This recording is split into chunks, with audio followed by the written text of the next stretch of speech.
ছিলাম আপনাদের মতন সাংবাদিক ছিলাম। তারপর মডেলিংটা আমার শখ না, আমি জব করতাম।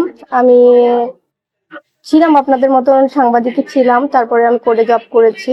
তো হুট করে ওই মানে ছবি জগতেই আমার সাথে এক ডিরেক্টরের সাথে দেখা হয়। তো অপু আপা একটা অনুষ্ঠানে ছিল, তখন থেকেই মুভিতে আমাকে অনেক ভারী বলেছিল, তো যাওয়া হয় নাই। হয়তো ছোটখাটো 2টা মুভিতে আমি ছিলাম। তো তারপরে আলম ভাইয়ের সাথেও ফেসবুকে অনেকদিন পরিচয়।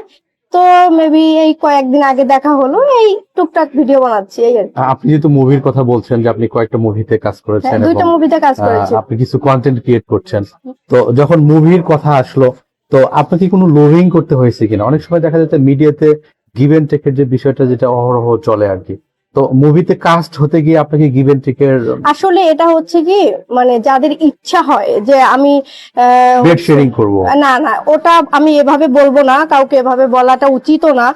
যাদের ইচ্ছা হয় যে আমার এটা শখ, যে কোনো বিনিময়ে আমার এখানে যেতে হবে, তো আমার মেবি এটা শখ না। যারা আমি জানতে চাচ্ছি আপনি কোনো বিনিময় করেছেন? না না না, কোনো বিনিময় না। কোনো ডিরেক্টর বা কোনো প্রোডিউসার অথবা কোনো কো-আর্টিস্ট আপনাকে এরকম অফার করে? না, আমি এরকমের অফার পাই নাই। এবং শেয়ারিং করতে হবে এরকম কোনো না না না, আমি এরকমের কোনো অফার পাই। আচ্ছা, আপনার এখন do you have how many boyfriends? আপনার এখন কতগুলো বয়ফ্রেন্ড আছে? একটাই। একটা বয়ফ্রেন্ড আছে। লাস্ট তাদের সাথে কোনো শেয়ারিং করেছেন বা ডেট করেছেন? কবে ডেট করেছেন? বয়ফ্রেন্ড আর যদি বলেন হাজবেন্ড আর যদি বলেন কাছের মানুষ, ওই একজনই আমার সবকিছু ওনার সাথে। আচ্ছা, আর যদি এরকম একটা অফার আসে ট্রাভেলিং করবেন বা দেশের বাইরে আপনি জার্নি করবেন, সেক্ষেত্রে যদি সুগার ড্যাডি থেকে বলতে না, আমি বলি যদি কোটি টাকারও অফার আসে, তো আমি যে মুভিতে যে যখন গেছি তখনও কিন্তু ওই যার কথা বললেন যে আমার বয়ফ্রেন্ড বা হাজবেন্ড, যার কথাই বললেন, তো উনি কিন্তু আমাকে সাপোর্ট দিয়েছে এবং উনি আমার পাশে ছিল। উনি সব সময় হয় না যে আমি যতগুলো অনুষ্ঠানে যাই বা কাছাকাছি থাকি দূরে থাকি, আমার যেখানেই যাইতে হয় উনি আমার সাথেই থাকে। অতএব এই চান্সটা আমার কাছে নেই। উঠতি বয়সে মডেল যারা নতুন যারা কাজ করছে, হাতে কোনো কাজ নাই, দেখা যাচ্ছে তাদের গাড়ি বাড়ি ফ্ল্যাট হয়ে যাচ্ছে খুব দ্রুততম সময়ে। এটা হয়তো তাদের কিভাবে হচ্ছে, তাদের যোগ্যতায় তারা পারতেছে। ভাই আমার যতটুকু আছে আলহামদুলিল্লাহ, আমি তা নিয়ে হ্যাপি। যদি কেউ আপনাকে এরকম অফার করে যে একটা ফ্ল্যাট অথবা একটা গাড়ি, সেটা ল্যান্ড ক্রুজার বা পাজেরো হতে পারে, যে আপনার বয়ফ্রেন্ডকে ছেড়ে দেন অথবা গিভ এন্ড টেক করতে হবে, বেড শেয়ারিং এর আমার অবশ্যই আমার বয়ফ্রেন্ডের সাভারে বাড়ি আছে, এবং আমি আমার বয়ফ্রেন্ডকে বা আমার হাজবেন্ড বলেন যেই বলেন, আমার কাছের মানুষকে নিয়ে আমি অনেক হ্যাপি আছি।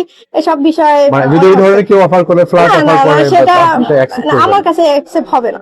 আচ্ছা, মিডিয়াতে আমরা আরেকটা জিনিস দেখি যে খুব দ্রুত রিলেশন হয় এবং খুব দ্রুত বিচ্ছেদ হয়, গড়তেও সময় লাগে না, আবার ভাঙতেও। আমার কলেজ লাইফ থেকে উনি আমার কাছে আছে, এখনো আছে, হয়তো মৃত্যুর আগ পর্যন্ত। দূরে কি আছে? দূরে কেউ আছে? দূরে কাছে বলতে একজনই।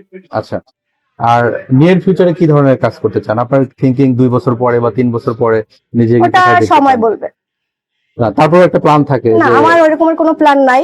আমি তো বললাম যে মানুষ শখে ইচ্ছায় এখানে চলে যায়, ওইভাবেও না।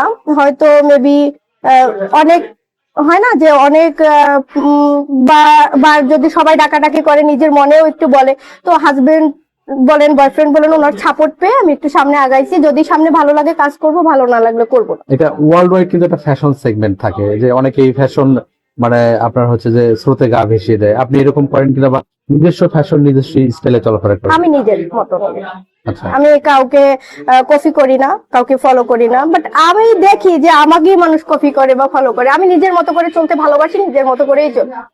মিডিয়াতে আপনাকে নিয়ে তো অনেক গুঞ্জন যে আপনার একের অধিক প্রেমের সম্পর্ক, রিলেশন, তারপরে আপনাকে নিয়ে বিভিন্ন ধরনের কথাবার্তা হয়। সেটা যার যার মনে ভালো লাগে সেই বলতে পারে, বাট এটা আমি শুনি না, পিছনের কথায় আমি কান দিই না কখনো।